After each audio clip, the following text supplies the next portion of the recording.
Unified 911, anong matutulong namin sa'yo? Anya ti maitulong mi ken kahapon. Anong may tatabang ko sa Unsay imo? akong ikatabang nimo? Ngini makadabang na misal ka no. Sa anumang wika o dialekto, may tulong na darating sa iyo.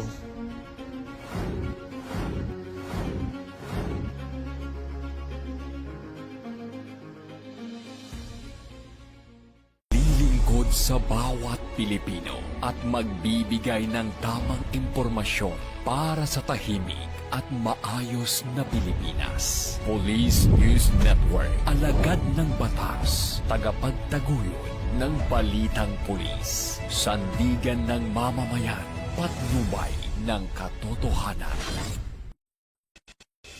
La Campo Crame, maghahatid ng pinakahuling kaganapan at nagbabagang balita. Ito ang PNN Police News Network. At ngayon, ang inyong mga tagapagbalita. Magandang araw, bagong Pilipinas. Ako ang inyong alagad ng batas, tagataguyod ng Balitang Pulis. Ako po si Patrolman Julius Sam Acad. Maghahatid sa inyo ng tamang balita, kwento ng pulis at serbisyo para sa mamamayan, at ito ang PNP News Online. Ang pangunahing balita ng Police News Network, alagad ng batas, tagataguyod ng Balitang Pulis.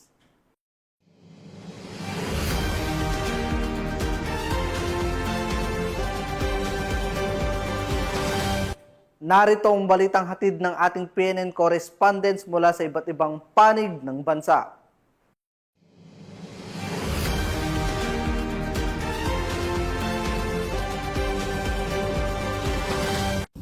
Arestado sa Taytay Rizal ang dalawang Chinese national, kabilang ang isang individual na wanted sa kasong kidnapping sa China sa isinagawang operasyon ng Philippine National Police sa pamumuno ni Acting Chief PNP, Police Lieutenant General Jose Melencio Nartatis Jr. Ayon sa ulat, ang pag-aresto ay bunga ng masusing intelligence gathering at coordination ng PNP sa mga kaukulang ahensya na nagresulta sa matagumpay na pagtunton at pagkakaaresto sa mga suspect. Pinakita ng operasyon ang matibay na pagsisikap at kahandaan ng PNP sa pagpapatupad ng batas at pakikipagtulungan sa international law enforcement upang masiguro na hindi nagiging kanlungan ang bansa ng mga dayuhang sangkot sa mabibigat na krimen.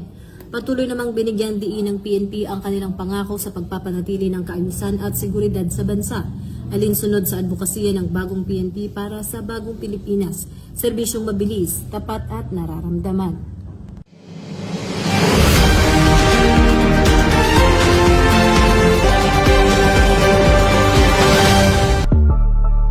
Kilala ang munisipalidad ng General Nakar sa lalawigan ng Quezon bilang isa sa bayan na may magandang istorya ng kasaysayan, tanggapan at lugar na lumilikha ng hindi matatawarang kabanata ng pagpapamalas ng katapangan sa kanilang bayan at ng ating bansa. At dahil dyan, sa pagdaan ng mga panahon, iyan ang isinasabuhay ng bawat residente ng naturang bayan na siyang pinatutuhanan din ng mga alagad ng batas. Hindi nagpapabaya ang mga pulis dito na mapanatiling maayos at ligtas ang bayan. Sa unang pagkakataon ay aming nakapanayam ang Chief of Police ng himpilan ng General Nakar Municipal Police Station na si Police Major Jameson Aguilar. Malagod niyang ibinahagi ang ilang mahalagang detalye ng kanilang himpilan, partikular sa estado ng seguridad at katiwasayan ng bayan ng General Nakar. Magandang araw po sa ating lahat. Ako po si Police Major Jameson B. Aguilar, ang nakatalagang Chief of Police ng General Nakar Municipal Police Station dito po sa Quezon Police Provincial Office. Ang present situation ng peace and order dito sa General Nakar is generally peaceful. Actually, from the month of October up to now ay wala po kaming recorded na 8 focus crime dito po sa General Nakar. At ito po ay sa maigting na mga patrol at pagganap ng ating mga kapulisan sa kanilang mga tungkulin. Bagaman 27 lamang ang mga pulis na bumubuo sa kanilang istasyon, hindi ito naging hadlang upang sila ay hindi aktibong umaksyon at siguraduhing ligtas at matamasa ang serbisyong mabilis, tapat at nararamdaman ng 19 na barangay na kanilang nasasakupan. Kaya naman, upang lubusang mapanatili ang estado ng katiwasayan ng bayan. Ito ang naging hakbang at estratehiya nila bilang tugon sa tagubilin na rin ng Acting Chief PNP na si Police Lieutenant General Jose Melencio Nartates Jr. Natutugunan po ng General Nakar Municipal Police Station ang 7-point agenda ng ating PNP sa pamamagitan po ng pagkakaisa ng ating mga PNP personnel na member ng General Nakar Municipal Police Station sa pangunguna po ng inyong lingkod. At syempre po sa pakikipag-ugnayan at sa malaking suporta na binibigay po ng ating local government units kasama po ang kanilang mga head of units and other national agencies. Maliban sa ibinahagi na iyan ni Hepe ng pagtugon sa 7-point agenda, nagbigay rin ng ilang aksyong mabilis si Police Executive Master Sergeant Mark Anthony Aumentado ng iba pang operasyon nilang isinasagawa sa kanilang munisipalidad na talaga namang napaka-epektibo sa usapin ng peace and order. Sa pangunguna po ng aming Hepe, Police Major Jenson Aguilar, ay patuloy po yung ginagawa naming anti-criminal campaign. Nandiyan po yung aming mga checkpoint, yung pong aming mga oplansita, pagpapatrolya, barangay dialogue, sa iba't iba po nating barangay. Sa pamamagitan po nito, ay nagiging matahimik naman po ang bayan ng General Nakar. Sa pamamagitan po ng pagpapatrolya, kasama po ang mga barangay tanod natin, tuwing gabi, kami po ay nag-i-implement ng curfew. At sa pamamagitan po ng curfew, ay doon po ay nalilesen po yung nagkukumit ng crime. Patuloy po nating ipinapatupad yung Unified 911 po. Sa pamamagitan po nito ay mabilis po namin na-actionan yung mga tawag ng mga ating mga concerned citizen.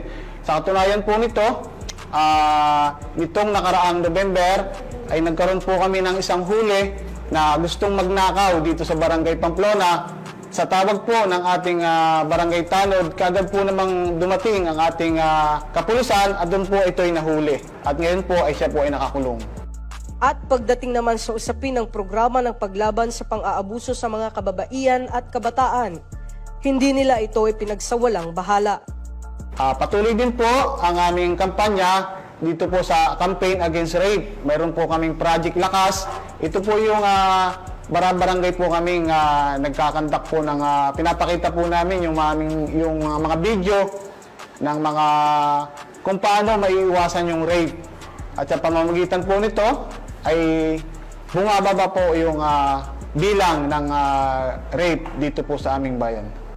Bukod sa peace and order efforts ng istasyon sa lugar, kanila ring tinututukan ang solidong pakikipag-ugnayan sa pagitan ng pulisya at mamamayan, lalo na ng mga barangay officials at ng lokal na pamahalaan ng kanilang bayan para sa ikatitiwasay ng munisipalidad. Maraming salamat po at nawa po ay patuloy tayong magtulungan para sa angat at progresibong barangay ng Barangay Adelie. Para po sa aming future program, magkakaroon po kami ng mental health awareness at leadership training at magkakaroon din po kami ng medical distribution kasama po ang Sangguniang Kabataan ng Barangay Adelie at kasama rin po ang PNP ng General Nakar. Pagdating naman sa pagtalima sa napapanahong krimen gaya ng akyat bahay at online scam, ito naman ang hakbang ng pulisya upang maiiwas ang mga residente na maging biktima ng krimen. Katunayan ay palagi pong ang pulis ay lagi po nakipag-ugnayan sa amin sa pamagitan ng mga aktibidad. Lalo na po sa panahon ng curfew bandang alas 10 ay kami po ang kanilang sinasama sa pag-rurunda, pag-ikot po. Bukod dyan, ramdam na ramdam rin ng mga force multipliers ang best practices na pinaiiral ng pulisya para sa kanilang bayan.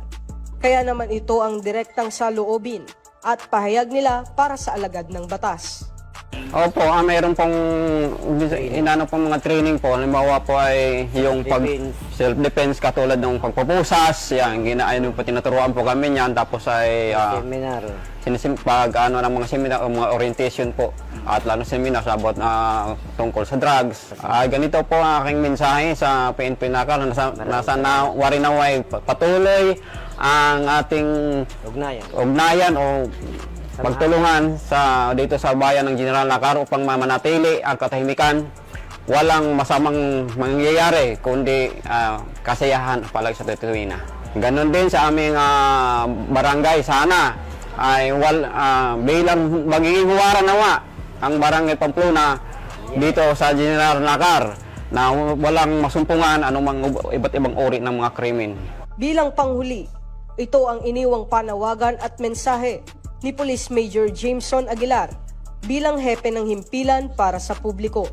Gayon din sa patuloy na sumusuporta sa General Nakar Municipal Police Station. Sa amin pong mga kababayan dito po sa General Nakar, maraming salamat po sa pakikiisa at sa pagsuporta sa inyo pong General Nakar Municipal Police Station sa pangunguna po ng inyong lingkod. At hiniling po natin na ang inyong patuloy na pakikipag-cooperate upang mapanatili po natin ang peace and order dito po sa ating bayan. At sa atin naman pong LGU, lalong-lalo na po sa ating local chief executive, sa pangunguna po ng ating municipal mayor na si Honorable Alfred Pujeda, na maraming salamat po sa suporta at sa patuloy na pagbibigay ng guidance sa amin upang magampanan namin ang aming mga tungkulin sa pagpapatupad ng peace and order dito sa General Nakar Municipality.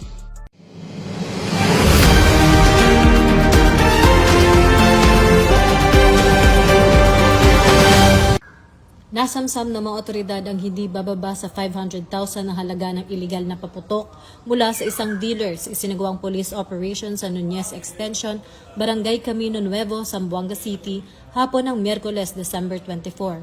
Ayon kay Police Colonel Fidel Fortaleza Jr., City Director ng Zamboanga City, walang kaukulang pahintulot mula sa pamahalaan ng pagbebenta ng mga nasabing produkto, kaya naman agad itong kinumpiska bilang bahagi ng pinaigting na kampanya laban sa iligal na paputok sa bisperas ng Pasko at Bagong Taon.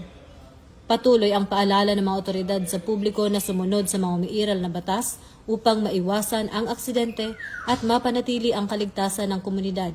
Dahil ito ang bagong PNP para sa bagong Pilipinas, serbisyong mabilis, tapat at nararamdaman.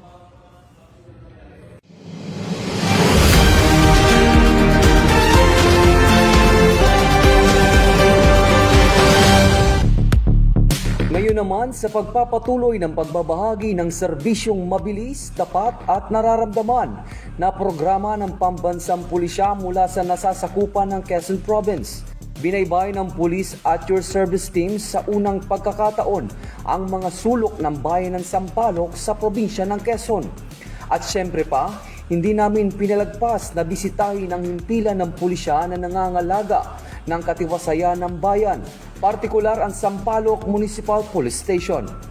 Nakapanayam namin ang kasalukuyang hepe ng istasyon ng pulisya at kanyang ibahagi ang ilang mahalagang detalye, estado at pagkakakilanlan ng bayan ng Sampaloc. Ang Sampaloc po ay binubuo po ng 14 na barangay.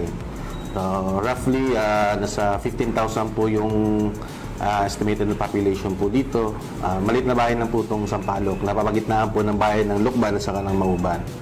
So, in regards po sa ating mga personnel dito sa Sampaloc PS, we have 20 personnel po na kung saan ay puso po naglilingkod dito sa bayan ng Sampaloc. Sa kabila ng napapagitnaan ng bayan ng Mauban at Lucban, ang saklaw ng bayan ng Sampaloc. Hindi to kailanman naging hadlang para huminto ang mga alagad ng batas sa kanilang mga sinumpaang tungkulin na patuloy na magpatupad ng batas at isagawa ang iba't ibang operasyon sa kanilang nasasakupang lugar. Gaya ng pagtalima sa programa ng Pambansang Pulisya ng Pilipinas na ipinaiiral sa iba't ibang sulok ng ating bansa. Number one po, ang ginagawa po namin dito as po ng ating Chief PNP, yung police presence. So dito po sa barangay na malalapit po sa atin, kasama po natin yung mga barangay tanod sa pag-iikot tuwing gabi. So police presence lang po, ang mobile patrol po natin, ang ating mga beat patrol ay pinapaigting po natin araw-araw po. Kasi yun po ang mabisang preemption sa ating mga illegal activities dito sa bayan ng Sampaloc. At pahayag rin ni Hepe, hindi lamang nakatuon ang kanilang pansin sa crime prevention efforts. Sila rin ay tuwirang tumutugon sa police operation, gaya ng pagsugpo ng illegal na droga. Yun nga po, still the same. yung po mga anti-illegal drugs operation po natin, ang mga anti-criminality. But we proudly say po na yung bayan ng Sampaloc ay isa po sa mga peaceful na bayan dito sa Quezon. So, although may mga slight mga problems po na dumarating, but still, ang Sampaloc po pa rin ang isa sa mga peaceful na bayan dito. So, wala pong problema, peace-loving po mga tao dito. Maliban dyan, pagdating sa usapin ng pagpapaigting ng programang may kaugnayan sa seguridad at pagsusulong ng karapatan at kapakanan ng mga kabataan. Hindi nagpapabaya at nagpapahuli ang Pulis Sampaloc sa pagsasagawa ng mga aktibidad upang masiguro ang kaligtasan at seguridad ng mga kabataan at residente ng munisipalidad ng Sampaloc. Regular po activities namin as best practice na po dito, yung mga dialogues sa school, as well po sa mga barangay natin po. Ang ating mga kapulisan, ating PSB, nagpupunta po doon sa mga barangay upang marinig po mga inaing nila. So we also do yung baryanihan po ng Sampaloc PS kung saan ang aming pong station ay may naalaga ang isang estudyante upang matulungan sa pagtatapos sa pag-aaral. So isa po yun na pinafocus namin dito sa amin. Aniya pa, sila ay seryoso at masinsinan din na umaaksyon sa pagdakip ng mga lumalabag at nagtatago sa batas. So, kahit po mabalit na bayan po ito Sampaloc, actually po ang wanted person po namin dito ay kukunti lang. We have 2 baseline na po. Talaga pong pahirapan pa po yun. So, di naman po kami napapag-iwanan to sa mga accomplishment namin. Last po, actually po, we have accomplished po last month ng 2 wanted person. Meron din po kaming 10591 at saka 9165. Ang nagiging po namin dito sa mga maraming accomplishment namin itong illegal gambling operation. And meron din po kami rin po kami ng operation sa ating mga environmental host book. Dagdag pa ni Hepe, sa kabila ng sila ay seryoso sa pagbibigay serbisyong mabilis, tapat at nararamdaman ng publiko sa loob at labas ng bayan ng Sampaloc. Mariin ang kanyang tagubilin sa kanyang mga pulis na pinamumunuan. Aniya, upang mas mapaigi ang pagseserbisyo publiko. Ang lagi ko po sinasabi sa kanila, panatilihin yung disiplina at pakikisama sa mga mamamayan. Yun naman po ang susi para sa maging mapayapa yung bayan. Pakikisama sa mga barangay, sa komunidad, at na rin sa mga kabataan. Sa atin ng mga pulisan, laging paalala yung disiplina. Malaking bagay po yung isa sa mga best practice din po namin dito, pati ng yung My Brother's Keepers po natin, na every week pinapaalanan. Kasi mas maganda na sa pamilya ng mga pulis po natin nabubuo yung kapayapaan para maipasa din sa mga mamamayan yung kapayapaan na nakatamasa nila. Maliban dyan, dahil holiday season pa rin sa ating bansa, tuwirang hinayag rin ni Hepe ang kanyang paalala sa publiko. Uso po yung crimes against property dyan. So, sa mga bahay po natin, huwag iwanang bukas yung mga pintuan. Kahit sa gabi, kahit nandun man po sila sa loob, panatilihing maging alerto. Tingnan-tingnan din po na sa paligid kung may mga kakaibang muka. At yun nga, ang pinaka-importante, laging nakahanda, nakasira ang mga bahay. At mas maganda kung may kaya po nila maglagay ng CCTV sa bahay nila. Yun, isa po sa at maging maingat sa mga natawag ko na text. Uso na rin po yung mga scam dyan na may ganito, may magpapadala at yung iba po natin. Isa po sa mga gawain ng PNP, nag-ano po kami ng information and drive niyan regarding po sa mga scam. Tunay na ramdam ng publiko ang serbisyong mabilis ng pulisya, kaya naman taus-pusong nagpaabot, nagpahayag ng kanilang mga saloobin at mensahe sa ating mga alagad ng batas. Napakahalaga po ng pakikipag-ugnayan ng aming grupo sa ating kapulisan at vice versa po ng kapulisan po sa amin dahil po nagkakaroon pa po kami ng mas kampanteng buhay. Nagpapasalamat po ako sa ating mga kapulisan dahil nagkakaroon sila ng mga ganitong programa sa mamayan, sa ating bayan, sa ibang bayan pa para magkaroon ng mas ligtas na lugar. So kami po ay as Barkada kontra Droga po ng aming paaralan, katuwang po kami ng pulisya upang maisakatuparan po ang kanilang mga programa na para po sa aming mga kabataan. Halimbawa na nga po yung pagbibigay po sa amin ng kaalaman para po ma-prevent or maiwasan yung mga masama pong gawain. Lalo na po sa ngayon, sa panahon ngayon, marami pong kabataan ang nalilis ng landas, napupunta po sa mga masasamang gawain. Maraming salamat po sa ating mga kapulisan dahil sa walang sawa pong pagtulong sa amin o paggabay para mabigyan po ng maayos na pamamalakad ang aming bayan, ang aming mahal na bayan. Ang gampanin at tungkulin ng pambansang pulisya sa usapin ng pagpapanatili ng katiwasayan at kaligtasan ng sambayanang Pilipino ay tunay na magiging epektibo kung ang solidong suporta, pakikipagtulungan at ugnayan sa pagitan ng pulisya at mamamayan ay patuloy nating isa sa katuparan at isa sa buhay para sa bagong Pilipinas. Kaya naman bilang Panguli, ito naman ang panawagan ni Police Major Journey Juni Merca sa membro ng istasyon gayon din sa publikong pinaglilingkuran. Ang PNP niya po ay gagampanan ng trabaho para maging mapayapa ang araw-araw nating pamumuhay. Dito po sa Quezon Province, Sampaloc MPS, pamumuno po ng aming Provincial Director na si Police Colonel Romulo Albacea, ay itutuloy ang adikain maging mapayapa at ligtas ang bayan na ang probinsya ng Quezon. Sa ating mga mamamayan po, tulungan niyo po kami na magawa itong adikain na ito. Kasi ang kapayapaan ay responsibilidad ng lahat. So, tulungan niyo po kami. At kung may mga problema po, lalo po sa bayan ng Sampaloc, tawagan niyo po kami sa aming PNP hotline and then sa aming FB page. Mas maganda kung dumulog po kayo mismo sa aming police station. Ating mga kapulisan, lalo sa kasapi ng Sampaloc Municipal Police Station, tuloy-tuloy lang natin ang ating mga trabaho at adikain na maging mapayapang bayan ng Sampaloc.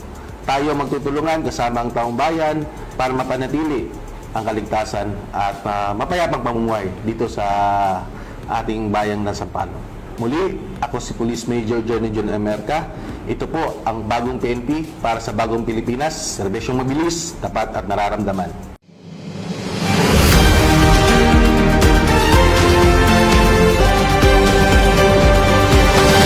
Pinaiigting ng Philippine National Police Lawag Traffic Division ang pagpapatupad ng Anti-Nuisance Ordinance laban sa noise pollution ngayong holiday season.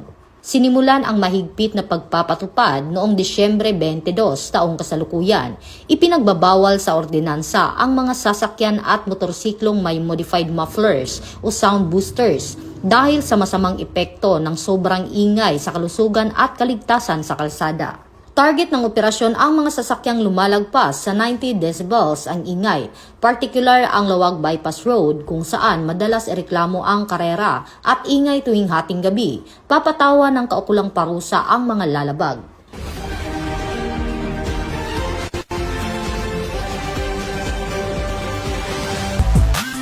Muling nirating ng Police at Your Service Team ang Pagbilao Municipal Police Station na matatagpuan sa tahimik at luntiang lalawigan ng Quezon Province.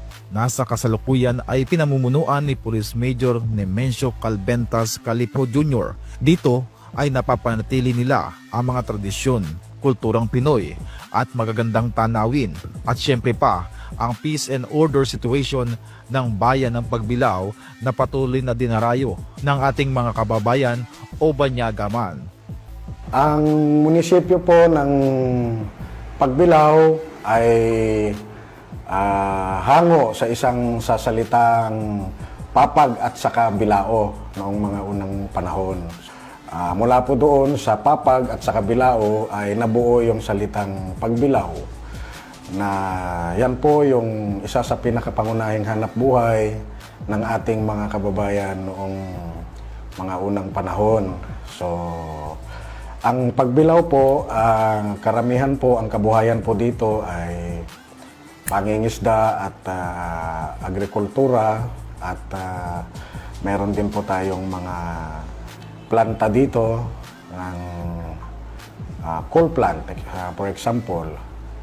Mababa lang po yung ating crime rate, pero medyo napupokus lang po kami dito sa mga RIR incidents natin dahil sa kondisyon ng ating mga kalsada at human error. Ang pagpapairal ng mga bagong programa o flagship ng pambansang pulisya sa anumang lugar ng Pilipinas tulad ng pagbilao ay may malaking naitutulong pagdating sa katiwasihan at pag-unlad ng isang komunidad. Dagdag pa ang mga pinaiiral na karagdagang programa ng isang police station. Ay naka-align po tayo sa mga pangunahing flagship program ng ating Chief PNP na si Police Lieutenant General Jose Melencio Nartates Jr. Sa kanyang 8 focus agenda. Pangunahin po dito ay yung Employing Enhanced Managing Police Operation. Tamang-tama po dahil sinisiguro po natin na ang deployment ng ating mga personnel ay nasa mga strategic locations. At ganun din po yung campaign natin sa illegal drugs ay tuloy-tuloy naman po. Ang katunayan ay nitong November 13 lamang po ay mayroon po tayong anti-illegal drugs operation na kung saan ay nakakumpiska tayo ng mahigit kumulang na 8,000 illegal drugs na nahuli natin dito sa ating AOR. So, tuloy-tuloy po tayo sa pagmumonitor, lalong-lalo na dito sa mga ipinagbabawal na drugs. At kasama po yung ating mga personnel sa tulong at pamumuno ng aming mabait at parating nagsusupervise na Provincial Director, Police Colonel Romulo C. Albacea. Patuloy po tayo sa ating mga ginagawa na pagpapatupad ng mga municipal ordinances sa ating mga batas trapiko, lalong-lalo na sa RA 4136 at iba pang mga pangunahing mga batas na kailangan nating ipatupad sa ating nasasakupan. Sa latest operational accomplishment ng Pagbilao Municipal Police Station, ilan sa mga ito ay ang pagsugpo sa mga kaso ng rape, illegal na droga at iba pang krimen. Second week of November, tayo po ay nakahuli ng most wanted persons na kung saan may kasong rape at yun naman po yung kabilin-bilinan ng aming Regional Director na si Police Brigadier General Paul Kenneth T. Lucas na paigtingin yung campaign natin, lalong-lalo na sa mga rape cases. Sa ating mga kapulisan po dito sa ating police station, ipagpatuloy lang natin yung mga ginagawa natin na pagbabantay at pagrurunda sa ating mga lansangan dahil ituloy-tuloy pa natin itong mga susunod na mga holiday season dahil habang tayo ay nagrurunda at nagbabantay ay meron namang mga taong sumasamantala sa mga pagkakataon na ito. So, tuloy-tuloy tayo sa ating campaign sa pag-i-implement ng mga search warrant, pag-i-implement ng warrant of arrest ng mga wanted persons, at pagpapasurrender ng ating mga expired firearms license, at tuloy-tuloy din po yung ating pakikipag-ugnayan sa ating mga komunidad para nang sa ganon ay ma-address po natin yung kanilang mga gustong ipaabot sa ating kapulisan. So, salamat sa kooperasyon at pagmamalasakit din ng ating mga personnel dahil nakikita ko naman talagang binabantayan po nila yung ating mga kalsada dahil Yung istasyon po natin ay katabi ang Lucena City, so medyo yung mga ibang mga kriminal madalas dito sa amin rumuronda o umiikot, kaya pinapaigting nila yung ating mga border control point. So nagpapasalamat din ako sa ating mga personnel dahil sa kanilang patuloy na kooperasyon at pagmamalasakit sa ating bayan. Hinihikayat din ni Police Major Calipo Jr. ang mga mamamayan ng Pagbilao na makipagtulungan sa kanilang mga aktibidad at programa tungo sa mas mapayapa at maunlad na Pagbilao tulad ng ginagawa ng kanilang LGU sa kanilang bayan. Dito po sa bayan ng Pagbilao, pagdating naman po sa suporta ng ating LGU, ay napaka-supportive ang ating LGU sa pamumuno ng ating municipal mayor na si Ate Angelica, Ate Gigi Portes Tatlonghari. Napaka-supportive po dahil alam po natin na yung ating mga local chief executive ay kadalasan tumutulong sa ating kapulisan, sa aming mga pangunahing mga pangangailangan, lalong-lalo na sa ating mga patrol cars, sa ating mga office supplies, ay napakaganda po yung suporta ng bayan ng Pagbilao. Ako po yung nagtuturo po sa Imbiki sa kanila bilang spiritual advisor po nila. Ako po isa po sa values coach po nila. At kung ako rin po ay tumutulong po sa mga counseling at sa mga programa po ng PNP dito po sa Pagbilao. Sumasama rin po ako sa mga seminar po. Pag po sila po ay meron pong kailangan pong ipag-pray tulad po nung pong mga nakaraang araw. Kami rin po ang tumutulong po sa kanila para po magturo po doon po sa surrender po sa drug. Ang mensahe ko po sa kanila ay ipagpatuloy lang po nila yung kanila pong kumbaga po ay mabuting ginagawa dito po sa aming pong bayan. Sila po ay masipag po at matyaga po sa kanila pong tungkulin dito po sa Pagbilao, lalo na po ang pong minamahal at ginagal na pong hepe. Ang mensahe ng Pagbilao Municipal Police Station sa mga manonood ng Police at Your Service at sa mga mamamayan ng Pagbilao.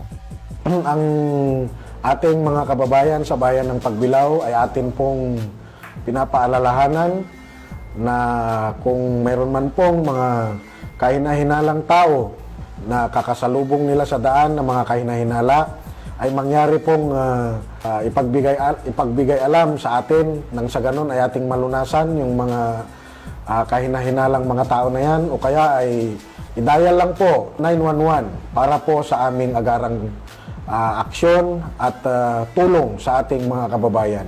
At sigurado marami pong mga masasamang loob na gustong sumamantala sa ating katahimikan, at ang inyong kapulisan po ay 24 oras na nagbabantay sa ating mga lansangan, sa ating mga barangay, sa ating mga border control point. Ang inyong kapulisan ay nakadeploy po sa buong bayan ng Pagbilao at kami po ay laging handa. Muli, ako po si Police Major Nemesio C. Calipo Jr. Ako po yung Acting Chief of Police ng bayan ng Pagbilao. Ito po ang bagong PNP para sa bagong Pilipinas. Serbisyong mabilis, tapat at nararamdaman.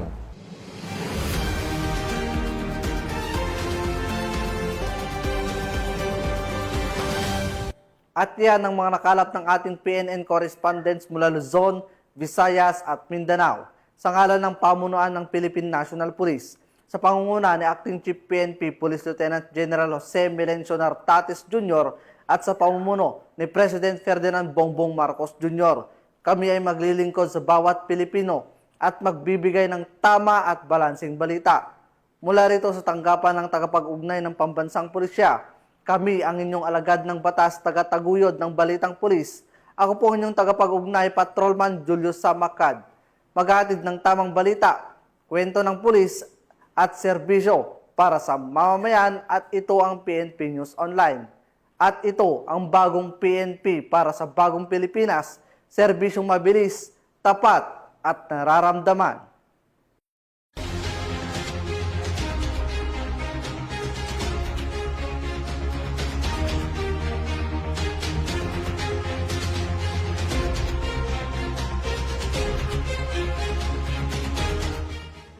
Police News Network, alagad ng batas, tagapagtaguyod ng balitang pulis.